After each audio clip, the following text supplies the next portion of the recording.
Asiatic સિંહના ગઢ ગણાતા ધારી પંથકમાં વન્ય પ્રાણીઓની સુરક્ષાને લઈ વન વિભાગ કડક મોડમાં જોવા મળી રહ્યું છે. શેડ્યુલ વનમાં આવતા સિંહની પજવણીના વધતા કિસ્સાઓને રોકવા માટે ડીસીએફ વિકાસ યાદવે કડક કાર્યવાહીના સંકેત આપ્યા છે.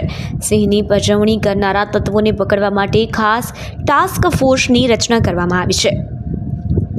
વિકાસ યાદવે સ્પષ્ટતા કરી છે કે ભૂતકાળમાં સિંહને હેરાન કરનારા શખ્સો સામે કાયદેસરની કાર્યવાહી હાથ ધરવામાં આવશે અને ભવિષ્યમાં પણ જો કોઈ વ્યક્તિ સિંહ કે અન્ય વન્ય પ્રાણીઓની પજવણી કરતા ઝડપાશે તો તેની સામે વન વિભાગ દ્વારા કડકમાં કડક કાનૂની પગલાં લેવામાં આવશે. નમસ્કાર, મારું નામ વિકાસ યાદવ છે.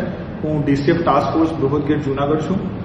તાજેતરમાં એક વિડીયો વાયરલ થયો છે જેમાં દેખાય છે કે અમુક શખ્સો સિંહની પજવણી કરે છે, એમને હેરાન કરે છે. આ વસ્તુને ધ્યાનમાં રાખીને એક ટીમની રચના કરવામાં આવી છે. એમાં મુખ્ય તપાસનીસ અધિકારી તરીકે એસીએફ ઉના છે. અમે હારે આપણા જો ગીર પૂર્વ વન વિભાગના મોબાઈલ સ્ક્વોડના આરએફઓ છે, ટીમના હિસ્સા છે. એમના હારે આપણા ગીર પશ્ચિમ વન વિભાગના મોબાઈલ સ્ક્વોડના આરએફઓ અને ટાસ્ક ફોર્સ જૂનાગઢના આરએફઓ એમના પાર્ટ છે. હું આ બધાને જણાવવા માંગુ છું કે સિંહ, એશિયાટિક સિંહ જો આપણો સૌરાષ્ટ્રની શાન છે, આપણે ભારત દેશની શાન છે, એક શેડ્યુલ 1નું પ્રાણી છે અને એમની કોઈ પણ હેરાન કરવાની પ્રવૃત્તિ થાય છે તો આ ગુનાનું કૃત્ય છે અને વાઇલ્ડલાઇફ પ્રોટેક્શન એક્ટ 1972 હેઠળ ગુના બને છે. કોઈ પણ શખ્સ એવું કરે છે અને સિંહને હેરાન કરે છે એમને સામે કડકથી કડક પગલાં લેવામાં આવશે.